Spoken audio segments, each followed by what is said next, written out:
Today on Running to Him. There are times when we believe we can no longer feel God's presence. Today we will read Job 23 and 24, and we will concentrate on chapter 23, verses 1 through 7. Job 23, 1 through 7 says, Then Job replied, Even today my complaint is rebellion. His hand is on heavy despite my groaning. Oh, that I knew where I might find him, that I might come to his seat. I would present my case before him and fill my mouth with arguments. I would learn the words which he would answer and perceive what he would say to me. Would he contend with me by the greatness of his power? No, surely he would pay attention to me.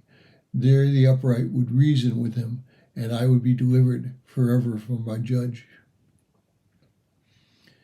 Now there comes a time in our struggles when we seem to reach the breaking point finally.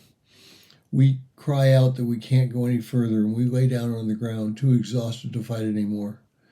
We long to have God hold us, but we cannot seem to find him. In our pain, we may begin to doubt that we will ever be free, and small things sometimes become larger than life. Corrie ten Boom hid Jews in her house during the Second World War. A neighbor turned her and her family into the Gestapo, and they were arrested. She describes her time in solitary confinement this way. Thoughts, now that I was alone, were a bigger problem than ever. I could no longer even pray for my family and my friends. So great was fear and longing wrapped around each one of those. I love the Lord, I would say. You know you. You see them. Oh, bless them all. Thought became my enemy. That prison bag, how many times I opened it in my mind and paused through all the things I'd left behind. A fresh blouse, aspirin, a whole bottle of them, toothpaste, and with a kind of pepperminty taste, and then I would catch myself. How ridiculous such thoughts.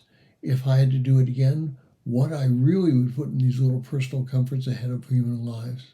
Of course not. But in the dark nights, as the wind howled and the fever pulsed, I would draw out that bag, some of the dark corner of my mind, and root through it once again. If I had a towel away on the scratchy straw, and aspirin. She later writes, solitary was teaching me that I was not possible to be rich alone, and I was not alone very much longer. In my solitary cell came a small, busy black ant.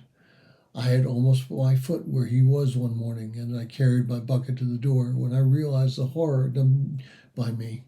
I crouched down and admired the marvelous design of the legs and body. I apologized for my size and promised I would not so thoughtlessly stride out again.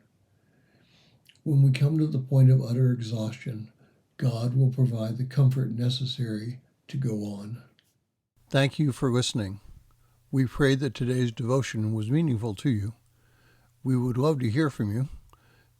You can use either Facebook or YouTube to like, subscribe, share, and tell others about us. If you would like to contact us, you can reach me at phineasjacobus@runningtohim.net.